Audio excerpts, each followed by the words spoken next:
ఇక కొత్త వారే అర్జీలు ఇవ్వండి, పాత లబ్ధిదారులందరికీ రైతు భరోసా పింఛన్లు యథాతథం. నిన్న మేము చెప్పింది అదే కదా. ఓ సన్నాసి దరఖాస్తు ఇచ్చి ఆ సన్నాసి దరఖాస్తులు అన్నీ పెట్టి ఓ ఇది రాయిర్రి అది రాయిర్రి అని వాళ్ళకు రానా రకాలైన ప్రశ్నలు ప్రజల్లో ఏర్పడేలాగా చేసి ఆఖరికి ఏమంటాడు, కొత్త వారే అర్జీలు ఇవ్వండి, పాత లబ్ధిదారులందరికీ రైతు భరోసా పింఛన్లు యథాతథం. మరి ఎందుకు పెట్టాం? ఆ ఫామే అవసరం లేదు. గ్యాస్ సిలిండరు లేనోళ్ళు గ్యాస్ సిలిండరు కనెక్షన్ లేని వాళ్ళు తెచ్చుకోకపోవా?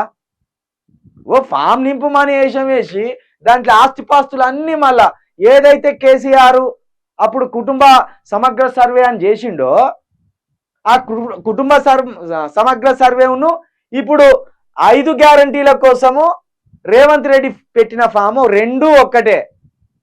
మన ఆస్తిపాస్తులు ఎంత, మన ఉద్యోగం ఎంత, మన జాబ్ ఎంత, మన గవర్నమెంట్ జాబులమా ప్రైవేట్ జాబర్లమా అని ఇట్లంతా లెక్క తీయడానికి ఆనాడు 9.5 సంవత్సరాల క్రితం కేసీఆర్ ఏదైతే కుటుంబ సర్వే అని చేసిండో గదే ఈగురని చేసిండు. నిన్న చేయబోయిండు, ఎల్లెలకలా పడ్డాడు. ఎల్లెలకలా పడంగానే ఇప్పుడు ఇక్కడ కొత్త వారికి అర్జీలు ఇవ్వండి, పాత లబ్ధిదారులకు భరోసా పింఛన్లు యథాతథం అని చెప్తాను. ఈ కథలు మానుకోర్రిగా.